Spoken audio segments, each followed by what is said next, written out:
Welcome to another edition of Nourishing Our Body and Soul. I'm Miss Sherry Mallorca, your acronym lady. As we welcome a new month of July, we also enter into a deeper reflection on the precious body and blood of Jesus, the Holy Eucharist, the ultimate nourishment of our souls. Today's Gospel is from Matthew chapter 8, verses 23 to 27, where we find Jesus calming the storms as he travels with his disciples. Let us also find peace and calm our storms as well. From the reading of the Gospel, we know that the disciples followed Jesus into the boat, while a furious storm swept over the lake and crashed against the vessel. The disciples were so afraid, even if Jesus was with them, asleep. In fear, they cried out, "Lord, save us! We're going to drown." And Jesus responded with a question, "Why are you so afraid, O you of little faith?" As we begin this month, this passage is a powerful reminder that Jesus is with us in every storm, and He is enough. His precious body and blood as spiritual food will help us calm our restless heart.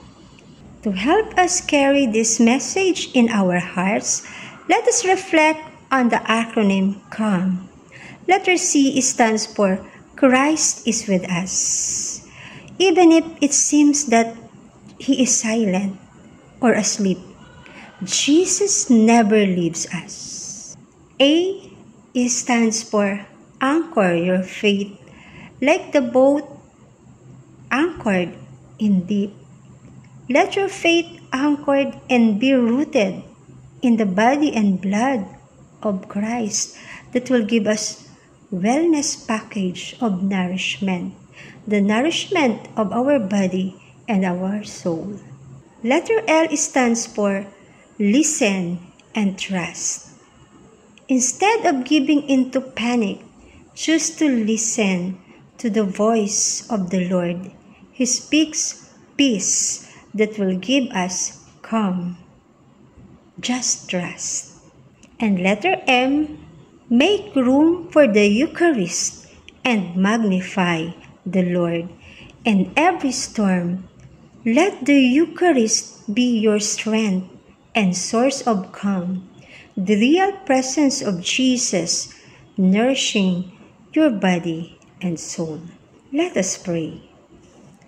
Lord Jesus, as we begin the month devoted to your precious body and blood, we come before you with faith. In the storms of life, teach us to trust in your presence, even when you seem silent. Anchor us in your love and calm our restless hearts.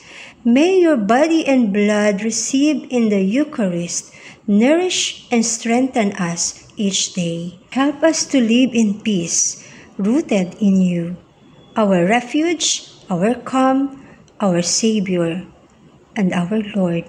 Amen. Remember, my dear brothers and sisters, storms will always come and go, but Jesus will never leave us. Let us receive His body and blood in the Holy Eucharist, the ultimate source of our nourishment. As we move through July, let us stay calm. Christ is with us, our anchor, our listener, our manna. Until next time, this is Miss Sherry, acronym lady, reminding you to continue nourishing your body and soul through faith, reflection, and the body and blood of Jesus in the Holy Eucharist. God bless us all. Amen.